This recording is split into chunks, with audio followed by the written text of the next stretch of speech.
Preparem-se para mergulhar fundo. Hoje a gente vai explorar o mundo de 1984, obra-prima do George Orwell. E aí? A gente vai focar no controle, na rebelião, no espírito humano, tudo visto pelos olhos do Winston Smith. E sabe o que a gente vai usar como base para esse mergulho? Um vídeo do YouTube, com trechos de um audiolivro de 1974 em português. Que legal. Pois é. Então, imaginem só.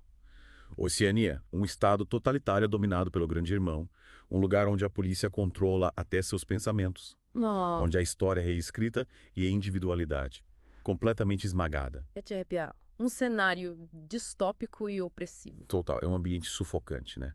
Vigilância o tempo todo, propaganda para todo lado, história manipulada e ameaça constante da polícia do pensamento. Credo. É nesse clima pesado que a gente encontra o Winston, um cara que trabalha por partido, mas que lá no fundo duvida do sistema. É, Ele anseia por liberdade, por verdade. sei. E o mais incrível é que a rebelião dele começa com algo que parece tão trivial.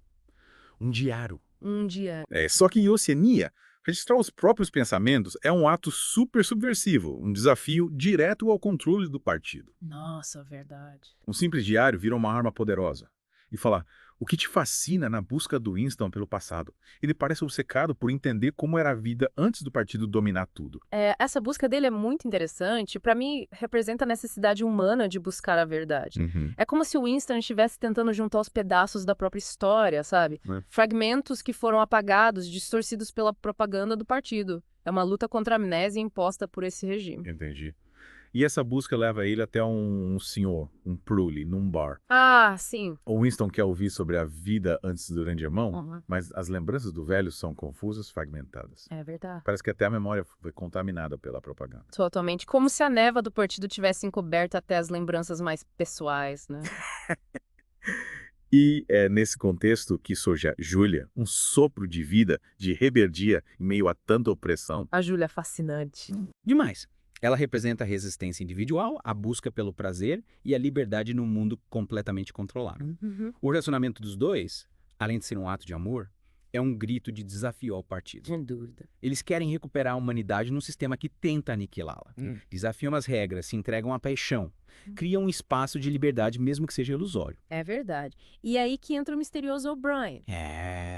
O Winston acredita que ele faz parte da lendária fraternidade, um grupo secreto que conspira contra o partido. Você acha que essa crença do Winston era ingênua? Ou um ato de desespero? Olha, acho que é um pouco dos dois. O Winston se agarra a essa esperança, a essa crença na fraternidade, como um náufrago que se agarra a um pedaço de madeira no meio do oceano. Ele está desesperado por uma mudança, por um futuro diferente. E aquele encontro com o Brian, no apartamento luxuoso dele, com o Jim Vitória, promessas de rebelião. Nossa! É de tirar o fôlego! É uma cena tensa, né? A gente fica na expectativa, torcendo para que o Brian seja de fato um aliado. Mas a realidade, como sabemos, é bem mais cruel. E como? A traição do Brian é chocante. Ele era um mentor por trás da armadilha que capturou o Winston e a Julia. A partir daí, a história mergulha no horror do Ministério do Amor. É de parte do coração. O Winston é submetido a torturas físicas e psicológicas inimagináveis. O objetivo não é só fazê-lo confessar seus crimes, mas quebrá-lo completamente. Moldar a mente dele para que ele ame o Grande Irmão. É terrível. E a Sala 101, um lugar que materializa os piores medos de cada prisioneiro. A descrição do Orwell é visceral, aterrorizante. É a representação do poder absoluto do partido sobre o indivíduo. Exato. A arma final para aniquilar a alma humana, transformar qualquer rebelde num fantoche obediente. É assustador como o partido distorce a realidade em 1984. Manipulando a linguagem e a história do jeito que bem entendem. Verdade. O Ministério da Verdade, onde o Winston trabalhava, é tipo uma fábrica de mentiras. Isso aí. Reescrever no passado para se encaixar na narrativa do partido. É como se a verdade fosse líquida, né? Moldável, adaptável. De acordo com os interesses de quem está no poder. E a Novilíngua, inventada pelo partido, é a ferramenta perfeita para controlar o pensamento. Sem dúvida. Reduzindo o vocabulário e simplificando a gramática. É. A novilíngua limita a capacidade de pensar criticamente, de formular ideias complexas, sabe? Sei. É engenharia social no nível máximo. Imagina só. Eliminar palavras para eliminar ideias, emoções, nuances. Assustador. E os slogans do partido. Guerra é paz, liberdade é escravidão, ignorância é força. Como você entende esses paradoxos? Esses slogans são a cara do duplo pensamento, a capacidade de aceitar duas ideias contraditórias ao mesmo tempo, sem questionar nada. O partido impõe uma lógica distorcida, uma lógica onde a verdade não importa. O que importa é a obediência cega. E o pior é que os membros do partido, principalmente os do partido interno, parecem realmente acreditar nessas contradições. É verdade. Como se tivessem sido programados para isso. Exatamente. Eles internalizaram o duplo pensamento a um ponto. E fica impossível separar o real da ficção.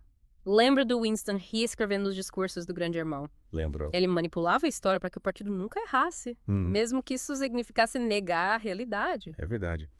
E ele próprio, como membro do partido, era condicionado a acreditar nessa nova versão. Que loucura. Total. Mas e a Júlia? A Júlia. Ela parece a única que se rebela contra essa lavagem cerebral toda.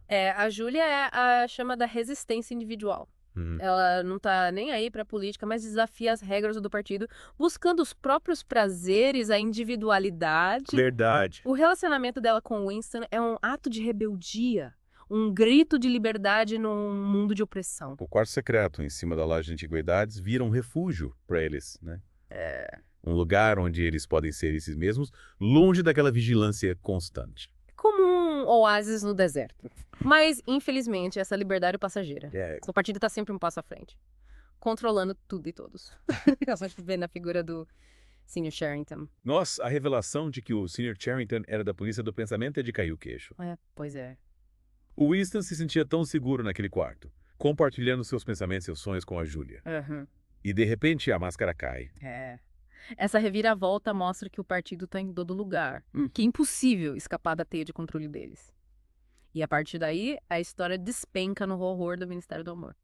A tortura física e psicológica que o Winston sofre é de cortar o coração. A descrição da tortura é visceral, perturbadora. O Brian, o mentor por trás de tudo. Sim. Ele quer curar o Winston das ideias subversivas. Mas o que me choca é a frieza com que ele fala do objetivo do partido. Lembra daquela frase? Qual? Nós não destruímos o Eres porque nos resista. Enquanto nos resiste, nunca o destruímos. Convertemo-lo, capturamos a sua mente, damos-lhe nova forma, queimamos nele todo o mal e toda a ilusão, trazemo-lo para o nosso lado, não em aparência, mas genuinamente de corpo e alma. Nossa, é verdade. É arrepiante. O partido não quer só eliminar os dissidentes. Eles querem moldá-los, transformá-los em robôs obedientes. E a sala 101, com o pior medo de cada prisioneiro. É o auge dessa desumanização. No caso do Winston. Um medo de atos. Correto. Aquela cena de uma crueldade. A gente sente o desespero dele. A rendição total ao partido. A partir daquele momento, Winston tá quebrado, pronto para ser moldado à imagem do Grande Irmão.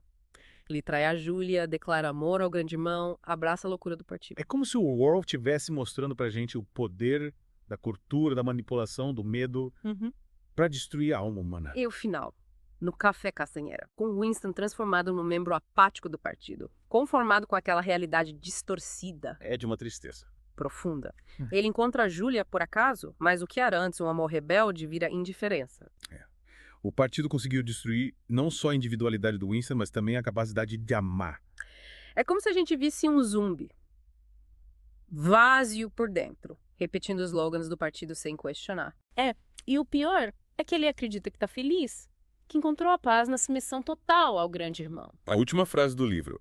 Ele amava o Grande Irmão. É de um impacto devastador. É a vitória absoluta do partido, a aniquilação completa do indivíduo. E agora, para onde a gente vai depois dessa análise tão perturbadora? Bom, ainda temos muito a explorar. Na última parte do nosso mergulho, a gente vai analisar o papel dos proles em 1984. E discutir o que a obra nos ensina sobre a importância da liberdade, da resistência, da esperança. E chegamos à parte final do nosso mergulho em 1984, já exploramos a opressão do partido, a luta do Winston e da Júlia, aquela lavagem cerebral terrível, aquela classe trabalhadora que representa a maioria da população da Oceania. Interessante como os proles vivem, relativamente livres daquela vigilância constante que oprime os membros do partido. Eles podem se divertir, ter relações, expressar suas emoções. É como se fossem invisíveis aos olhos do poder.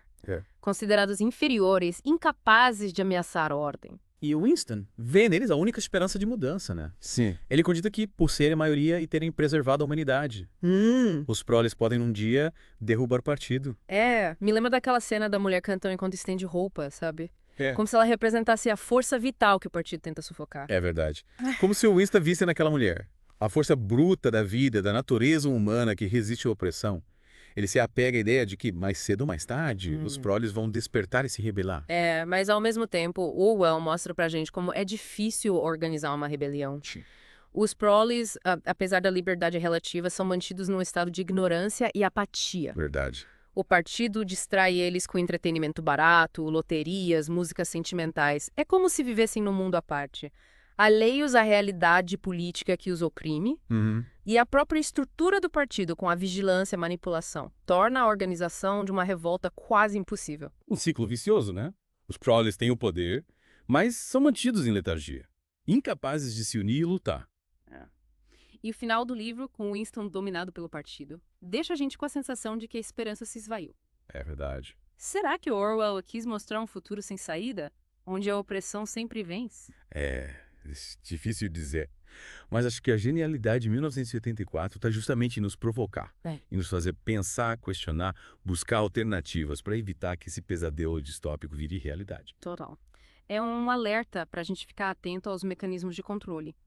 A manipulação da informação, a vigilância constante. O chamado à ação para defender a liberdade de pensamento. O direito à individualidade, a importância da verdade, da justiça. Orwell mostra que a luta contra a opressão é constante. Exige coragem, consciência crítica. E, acima de tudo, esperança.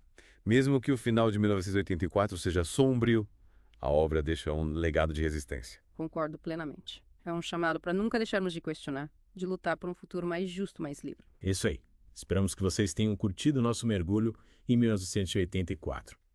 As palavras do Orwell continuam ecoando por aí, nos lembrando da importância de defender a liberdade, a individualidade e o pensamento crítico. Exatamente. Até a próxima, com mais um mergulho profundo no mundo das